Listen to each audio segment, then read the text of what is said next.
Hi అండి, welcome to our channel పైడాస్ kitchen. నేను మీ భవాని. ఇవాల్టి వీడియోలో కొబ్బరికాయ మామిడికాయ పచ్చడి ఎలా తయారు చేసుకోవాలో తెలుసుకుందామండి. చాలా టేస్టీగా ఉంటుందన్నమాట. ట్రై చేసి ఎలా వచ్చిందో మాతో షేర్ చేసుకోండి.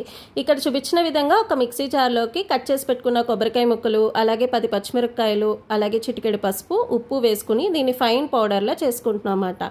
ఇలా చేసుకున్నాక మనం ఆల్రెడీ తురుము పెట్టుకున్న మామిడికాయ కూడా ఇందులో వేసేసుకుంటున్నామండి. ఇక్కడ మేము మీడియం సైజ్డ్ మామిడికాయ అనేది తీసుకున్నాం అన్నమాట ఒక కొబ్బరికాయకి.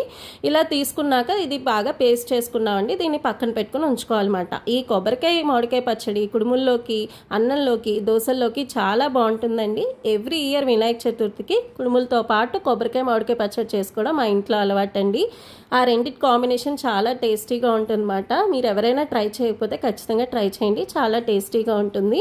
ఇప్పుడు మూకిట్లోకి ఆయిల్ అనేది వేసుకుని ఆయిల్ హీట్ అయ్యాక పోపు దినుసులు వేసుకుంటున్నామండి. మినపప్పు, ఆవాలు, జీలకర్ర, అలాగే ఒక ఎండుమిరపకాయ, కరివేపాకు కూడా వేసుకుని ఫ్రై చేసుకుని ఈ పచ్చళ్ళలోకి వేసేసుకోవడమే. ఈ వీడియో కనుక మీకు నచ్చినట్లయితే లైక్ చేయండి, షేర్ చేయండి, సబ్స్క్రైబ్ చేయండి. అండ్ ఫస్ట్ టైం మన ఛానల్ చూసిన వారైతే కమెంట్ కూడా చేయండి. అండ్ లాస్ట్ వీడియో ఆకాకరకాయ కూరకి చాలా మంచి రెస్పాన్స్ వచ్చిందండి. Thank you for watching. అలాగే ఈ వీడియో కూడా మీరు బాగా మంచి రెస్పాన్స్ ఇస్తారని ఆశిస్తున్నానండి. వీడియో చూసిన ప్రతి ఒక్కరికి థ్యాంక్ యూ సో మచ్ అండి. Thank you for watching.